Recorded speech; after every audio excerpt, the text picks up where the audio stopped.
Welcome to एनजीकॉन online academy. इस lecture में हम स्टार्ट करेंगे विद सॉलिड्स।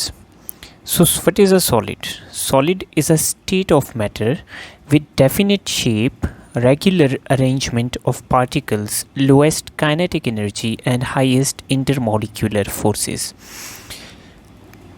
तो अगर हम सॉलिड्स के पार्टिकल्स को देखें तो सॉलिड के अंदर पार्टिकल्स एक तो बहुत क्लोज होंगे, सेकेंडली इनकी डेफिनेट शेप होगी, थर्ड इनकी रेगुलर अरेंजमेंट होगी, देन लोएस्ट काइनेटिक एनर्जी होगी, ये अपनी जगह से बहुत कम मूव करेंगे और इंटरमॉलिक्यूलर फोर्सेस इनकी हाईएस्ट होंगी।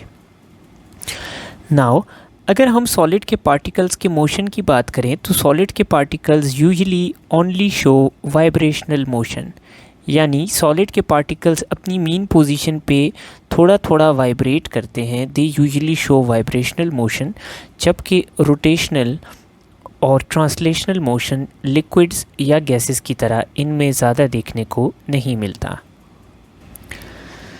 Now on the basis of properties of solids हम सॉलिड्स को दो टाइप्स में क्लासीफाई करते हैं। First type is crystalline solid and second type is amorphous solid. ए निकला है फ्रॉम absent and morph निकला है from shape. Now the major differences in these two types of solids are that crystalline solids contain a regular arrangement of particles,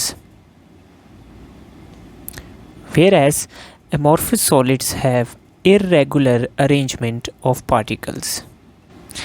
Then regular arrangement की वजह से हमारे पास crystalline solids की fixed melting point हमें देखने को मिलते हैं, क्योंकि इनकी जो फोर्सेस हैं वो हमारे पास सारी डायरेक्शंस में फिक्स्ड होती हैं, जबकि हमारे पास एमॉर्फस जो है उनका फिक्स्ड मेल्टिंग पॉइंट नहीं होता।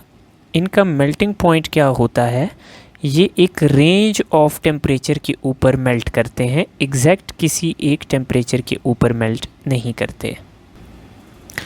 देन हमारे पास क्रिस्टलाइन सॉलिड्स की एक और प्रॉपर्टी है कि दे आर एन आइसोट्रॉपिक, यानी क्रिस्टलाइन सॉलिड्स में फ़िज़िकल प्रॉपर्टीज़ डिफरेंट डायरेक्शंस में डिफरेंट होंगी, जिसको हम बाद में डिस्कस भी करेंगे। And amorphous solids are usually isotropic solids.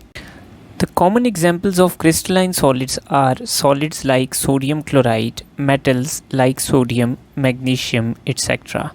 Whereas common examples of amorphous solids are glass, plastic, rubber, etc.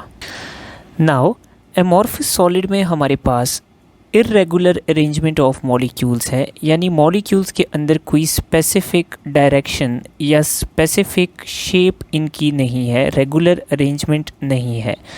लेकिन हमें एक एमॉर्फस सॉलिड में कुछ रीजन ऐसे मिल सकते हैं जहाँ पे रेगुलर अरेंजमेंट मौजूद होती है।